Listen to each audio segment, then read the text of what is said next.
ஏனுங்க எங்கள் அக்கா 2வது அக்கௌண்ட் மாறினோமின்னு சொல்லியிருந்தோம் இல்லைங்க, அதுக்கு தான் இப்போ கிளம்பியிருக்கிறோம். இப்போ மணி 9:30 மணிக்கு மேலே ஆகி போச்சு. நேரத்துலேயே போயிருக்கோணும், அப்புறம் நேரமாகி போச்சு. காத்தால எல்லாம் ஊடு வலிச்சு குளிச்சுட்டு தான் போனோம். தம்பி நேத்திக்கே போயிட்டா, தீர்த்த கூட எடுக்கிறது இருக்குதுன்ட்டு நேத்திக்கே போயிட்டானா, இப்போ நாங்கள் 2 பேரும் தான். ஏன்னா அங்கே அக்கௌண்ட்டுக்கு போனால் விளக்குமா எடுக்கிறது, பொங்க வைக்கிறது எல்லாமே நாங்கள் வந்து யாராவது ஒருத்தர் தான் பண்ணணும். அக்காவுக்கு காலில் அடிபட்டுருக்கிறதுனால அவங்க ரொம்ப நேரம் நிற்க முடியாது. எல்லா வேலையும் செய்வாங்க, பட் ரொம்ப நேரம் அவங்களால நிற்க முடியாது. அதனால் நாங்கள் போகிறவங்க யாராவது 2வது 3வது அக்காவோ நானோ யாராவது தான் பண்ணுவோம். அதனால சரி தலைக்கு வேறு குளிச்சிருந்தேன், அப்புறம் ஊட்ட வலிச்சு குளிச்சுட்டா பரவாயில்ல அப்படின்னு சொல்லிட்டு அப்புறம் ஊட்ட வலிச்சு குளிச்சுட்டு அதுக்கப்புறம் தான் போன நேரத்துலேயே எழுந்திரிச்சாச்சு. இன்றைக்கி சரியாக தூக்கம் கூட இல்லை, வெடிய ஏன்னா ஊருக்கு போகிறோம் அப்படிங்கிற ஒரு சந்தோஷம். அப்புறம் இந்த வேலையெல்லாம் முடிச்சுட்டு போகணுமே அப்படின்னு சொல்லிட்டு நேரத்தில் எழுந்திரிச்சு எல்லா வேலையும் முடிச்சுட்டு இப்போ கிளம்பிட்டோம். அக்கா வீட்டுக்கு பக்கமாக வந்தாச்சு.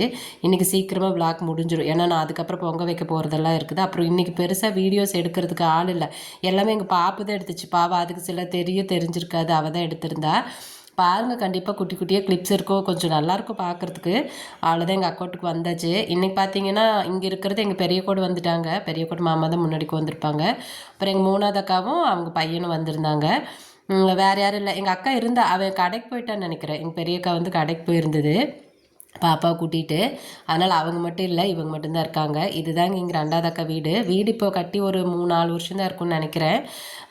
ஸோ நீட்டாக இருக்கும் வீடு. எங்கள் அக்கா வீடு வந்து கொஞ்சம் நீட்டாக தான் வச்சுருப்பா எப்போவுமே. ஸோ இதுதான் எங்கள் 2வது அக்கா. அப்புறம் எங்கள் மாமா பார்த்திங்கன்னா உள்ளே படுத்துருப்பார், கடைசியாக பார்த்தா தெரியும். இந்த எங்கள் வாரிசு 2 உட்காந்துருக்குது. சரி ஓகேங்க, இந்த வீடியோ நான் இதோட முடிச்சுக்கிறேன். அடுத்த வீடியோவில் வந்து பொங்க வைக்கிறது மற்ற வேலைகள்லாம் நான் வந்துட்டு கவர் பண்ணியிருப்பேன். பாருங்கள், அடுத்தடுத்தது கண்டினியூஸாக பாருங்கள். இங்கே நோம்பியெல்லாம் எப்படி இருக்குன்னு நீங்களும் தெரிஞ்சுக்கோங்க.